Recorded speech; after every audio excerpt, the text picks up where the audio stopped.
কিরে তারেক, পাম্পে তেল থাকা সত্ত্বেও কেন বাইকাররা তেল পাচ্ছে না? তোদের দেশে এত দুর্নীতি কেন? তাহলে যারা এই দুর্নীতি করছে তাদেরকে বিচারের আওতায় আনা হচ্ছে না কেন? শালা টেম্পুর বাচ্চা, তোর কারণে এই অবস্থা। হুমন্দির বাচ্চা, তুই যদি ইরানের সাথে এমনটা না করতে তাহলে এই দিন আমার দেখতে হতো না। শালা টেম্পু। তারেক, তুমি টেম্পুকে কিছু বইলো না। আমি টেম্পুকে সাই করব কিমকে দিয়ে। আর তুমি একটা কাজ করো, তোমার দেশের সকল মানুষকে বলো তারা যেন সবাই আমার এই ভিডিওটা শেয়ার করে কিমের কাছে পৌঁছে দেয়। ঠিক আছে খামেনি সাহেব, আপনি যেহেতু বলছেন তাই কিছু বললাম না। আর তা না হলে আমার কিছু লাল সবুজের মিসাইল ছিল, এগুলো দিয়ে ইসরায়েলকে উড়িয়ে দিতাম। তারেক, তোর যেই মিসাইল ওটার চেয়ে তো আমার নিজের মিসাইলই অনেক বড়। তোরা সুযোগে জনগণের সাথে সদ্ব্যবহার করছিস, সেটা জনগণ ভালো করেই জানে। এগুলো বাদ দিয়ে দেশ কিভাবে উন্নতি হয় সেই চিন্তা কর। টেম্পু, তোর মুখে এগুলো মানায় না। তুই তো একটা আরাচোদা, পুরো পৃথিবীকে অশান্ত করে রাখছিস। শুনুন তারেক, আমি জানি বাংলাদেশের অবস্থা ভেরি ব্যাড। আপনাদের ওখানে তেলের দাম তো আকাশ ছোঁয়া। আমি যদি এখন হোয়াইট হাউসে থাকতাম, আমি জাস্ট একটা ফোন করতাম আর তেলের দাম মাটিতে নেমে আসতো।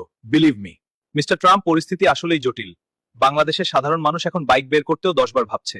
তেলের দাম বাড়ার কারণে নিত্য প্রয়োজনীয় জিনিসের দামও নিয়ন্ত্রণের বাইরে। আমাদের এখন সমাধান দরকার। তারেক, পশ্চিমারা সবসময় তেলের রাজনীতি করে অন্যদের পরাধীন রাখতে চায়। যারা নিজেদের মুদ্রার উপর নিয়ন্ত্রণ হারায় তারা তেলের উপরও নিয়ন্ত্রণ হারায়। সাম্রাজ্যবাদীদের উপর নির্ভরতা কমান। সাম্রাজ্যবাদ? আমি তো শুধু বিজনেসের কথা বলছি।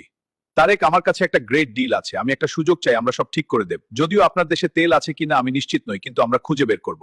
সমস্যা হলো সাধারণ মানুষের ভোগান্তি। মানুষ এখন স্টেশনে ঘন্টার পর ঘন্টা দাঁড়িয়ে থাকে। আমাদের এখন সস্তায় তেলের উৎস দরকার, যেখান থেকে সরাসরি সরবরাহ পাওয়া যাবে। ইসলামী প্রজাতন্ত্র ইরান সবসময় মুসলিম দেশগুলোর পাশে আছে। যদি আপনারা সরাসরি বিনিময়ের সাহস দেখান তবে তেলের অভাব হবে না। কিন্তু আপনাদের ভয় তো আবার ওই স্যাংশন। স্যাংশন তো আমিই দিয়েছিলাম। আর শুনুন তারেক, ইরানের তেল নিতে যাবেন না, ওটা খুব একটা ভালো না। আমার ড্রিলিং মেশিনগুলো দেখুন, এগুলো গোল্ড প্লেটেড হতে পারত। বাংলাদেশ একটা বিউটিফুল কান্ট্রি, কিন্তু এনার্জি ম্যানেজমেন্ট একদম জিরো। দেখুন, রাজনীতি আর কূটনীতি থাকবেই, কিন্তু দিন শেষে বাংলাদেশের মানুষকে সস্তায় জ্বালানি দিতে হবে।